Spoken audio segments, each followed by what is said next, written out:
Ìyàwó Pasito ajagun nìgbàlà tí Babalawo kú sórí ẹ̀ lóòtẹ́ẹ̀lì lẹ́kìtì ṣe rántí ọ̀rọ̀ yẹn ti wà nílé ẹjọ́ sì ti sọ̀rọ̀ ilé ẹjọ́ májísírèètì ìyẹn grade A customary court tó wà ní Èkìtì òun ló gbé ìdájọ́ kalẹ̀ ló sọ̀rọ̀ lórí ibi tí ọ̀rọ̀ dé dúró. Ìyàwó ó sọ ó nílòótọ́ àwọn yanra àwọn lálẹ́ kàn mọ́ parọ́ fún àti Babalawo páwọn yanra àwọn lálẹ́ ó láwọn sì ti yanra àwọn lálẹ́ báyìí ó ní ilẹ̀ ti fẹ́ díẹ̀ sí ẹ wá ṣàlàyé ó lọ́kọ̀ ọ̀ngàn ló fà ó Pastor Joshua ajagun nìgbàlà ó lòun ló fà á tóun prophetess Mrs. Rita ajagun nìgbàlà tóun fi ṣe tóun ṣe ó ní kò sanwó orí òun látijọ́ tóun ti wà nínú ilé ẹ̀ kò gbé ìgbésẹ̀ ọ̀rọ̀ lákọlábo pé ókè pé èèyàn fẹ́ èèyàn gangan lójúlówó ó ní kò sí tó jọ ó ṣàlàyé ó ní ọkọ òun ló sì kó bá òun ó ní kò tọ́jú ọmọ òun ò máa sanwó iléèwé gbèsè pọ̀ rẹpẹtẹ tó ń ti jẹ òun ló ń bójútó ọ̀pọ̀ nǹkan ó lóyìn náà ló ń bójútó ó lọ́kọ̀ gbé ìgbésẹ̀ kankan ó ní ọ̀pọ̀lọpọ̀ owó tó ń jẹ babaláwo yìí tó kú sórí òun yìí ló sanwó náà òun ló gbọ́ bùkátà ọ̀pọ̀lọpọ̀ bùkátà oúnjẹ míì gan òun ló tún gbọ́ tí ọkọ dẹ̀ ń jẹ ìyẹn ni pé ọkọ ń jẹ oúnjẹ àlè ó ṣàlàyé ó lóun àti Èjògbè ìyẹn babaláwo Èjògbè ó láwọn jọ máa ń bára wọn ṣe gan ó ló sì ń ṣe ojúṣe gẹ́gẹ́ bí ọkọ ju ọkọ tóun gan tóun ní nínú ilé ó ní òun lòún bójútó ọmọ bójútó gbogbo èèyàn gbogbo ilé òun lòún bójútó ó lọ́kọ òun ò ríro ìmọ̀ nígbẹ̀yìn pẹ̀lú gbogbo ẹ̀ náà ilé ẹjọ́ ní pé nítorí ẹ̀ oníkálukú máa lọ lọ́tọ̀ọ̀tọ̀ lálàáfíà oníkálukú wọn pínyà ìyẹn àtọkọ àti ìyàwó ní báyìí ibi tí ilé ẹjọ́ tó gbé ọ̀rọ̀ ẹ̀ kà sí nìyẹn lásìkò yìí ẹjẹ́ wọn mú jáde lédè Gẹ̀ẹ́sì fáwọn èèyàn wa kan náà wọ́n ní court separate pastor's marriage wife wọ́n ní court separate pastor's marriage wife admits cells with herbalist ó gbà pé lóòótọ́ òun ṣe ṣìnà pẹ̀lú òun ní àlè pẹ̀lú ẹ̀ and Ekiti grade A customary court was shell-shocked yesterday as a prophetess Mrs. Rita ajagun nìgbàlà admitted at a crowded court that she acted with a herbalist. Her conversion however led to the dissolution of the 22-year-old marriage between her and the husband, Pastor Joshua ajagun nìgbàlà.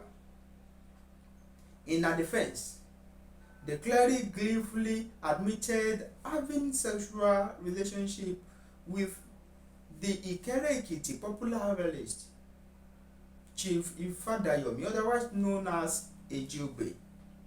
The embattled cleric, who was caught on January 3, 2023, with the late herbalist sensationally told the court, "Yes, my lord, I had sex with Ejiobe because my husband abdicated his responsibilities. My lord, I'm the one responsible for the feeding, shelter, and school fees of the children." She claimed that she had incurred huge debts, managing the family with Ejiobe helped. Only Ejiobe helped her to defray. The lady pastor, who sported well-tailored attire at the court, spoke glowingly about her concubine as the audience listened in rapt attention what transpired between her and Ejiobe, which ended in tragedy on January 3, 2023 at a popular hotel in Ikere during the herbalist launched and died after TB.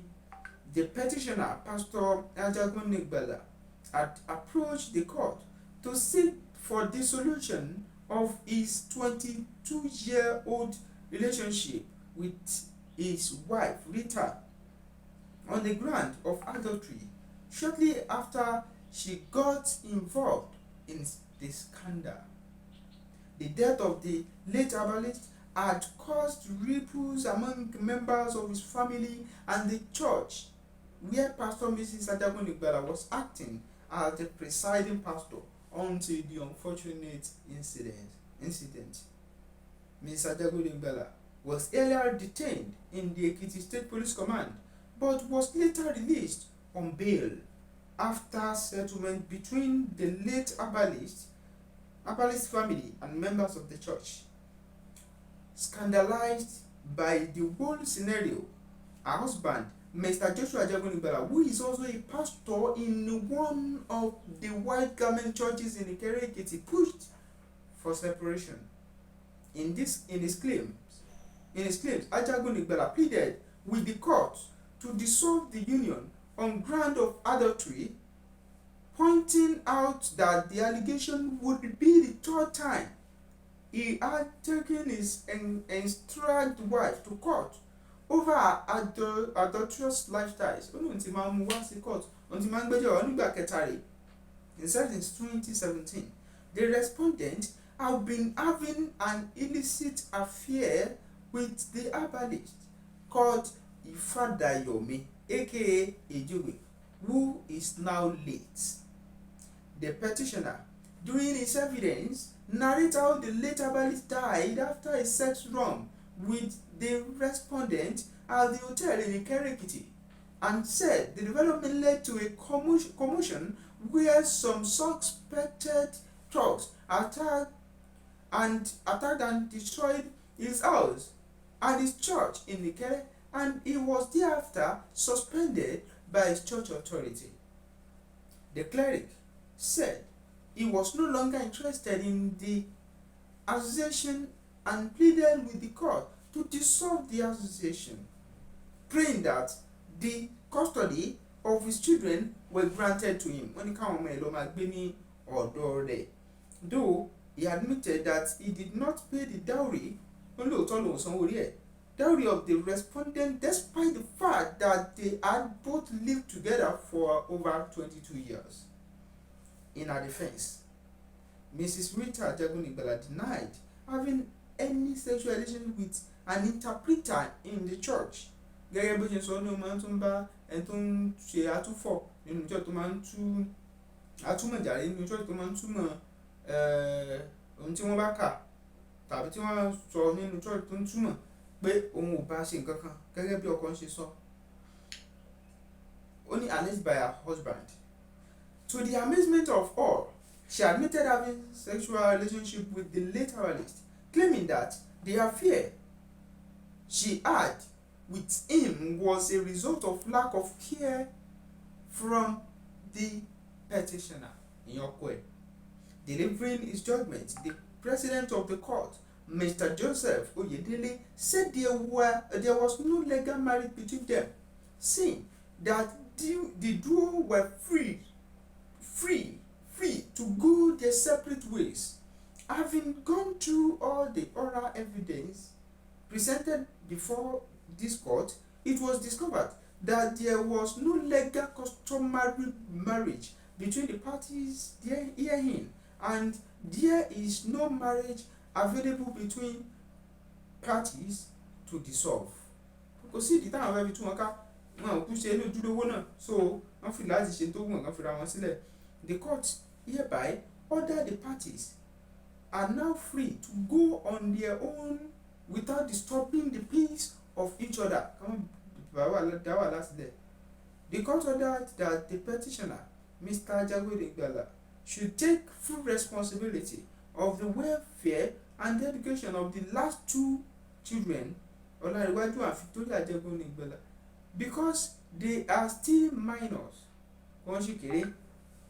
On the issue of the custody of the children, the court can only order on the last two children of the marriage because they are yet to reach the age of maturity.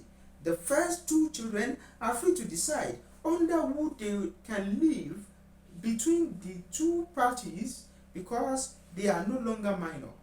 The court held. Bọ́rọ̀ ṣe jẹ́ rèé o.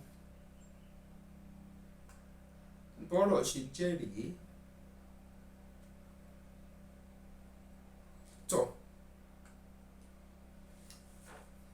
lábẹ́ bó ṣe wù kórí ara ta máa ń sọ rèé ẹ wo ẹni tẹ́ fẹ́ fẹ́ náà dáadáa kẹ́ tó fẹ́ torí kò ń ṣe excuse ni pé kéèyàn mọ ẹyàn lè ká sòótọ́ fúnra wa excuse kọ́ ó ṣùgbọ́n àwọn èèyàn máa ń fẹ́ lo as excuse ó tó ọ̀rọ̀ sí korò lóòótọ́ náà ní bá ní ṣe o téèyàn fi ṣìyàn ṣègbè láyé àti pé kọ́gbọ́n obìnrin náà gbìyànjú kó náà tó tán láàyè ara ẹ̀ lọ́pọ̀ gbà àǹfààní gidi ni o ló máa ń ṣe fún ni kì í ṣe pé kéèyàn ó jẹ́ ẹ jẹ́ pé bùkátẹ́ àwọn ọmọdé òní 2k urgent 5k tọkùnrin bá fún wọn lówó báyìí tí ò dẹ̀ tí ì ní púpọ̀ lọ́wọ́ wọ́n bìlífù pé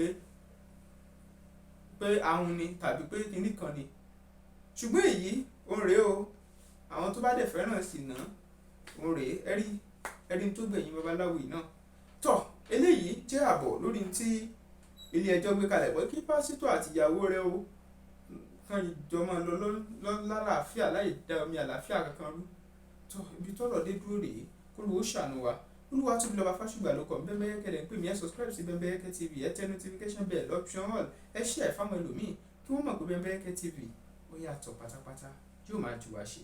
ní báyìí ẹ farabalẹ̀ subscribe ẹ tẹ notification bell option all ẹ share fáwọn ẹlòmíì ẹ jẹ́ kí wọ́n mọ̀ tẹ́ ń gbádùn ní Bẹ́mbẹ́yẹ́kẹ́ TV ẹ máa wò nígbà gbogbo.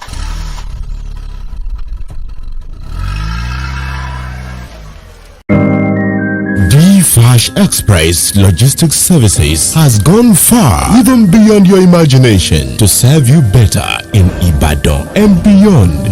Flash Express Logistics Services has proven integrity to make you get whatever you want, wherever you are, and whenever you wish. Our services include global and local courier services, e-commerce, express delivery, pickup and delivery, and a lot more. Your convenience and safety of your parcels and luggages are so paramount to us. For further inquiries, please call Flash Express Logistics Services on 0906 727 0530 and 0805 467 5088. Flash Express Logistics Services. Your convenience is our priority.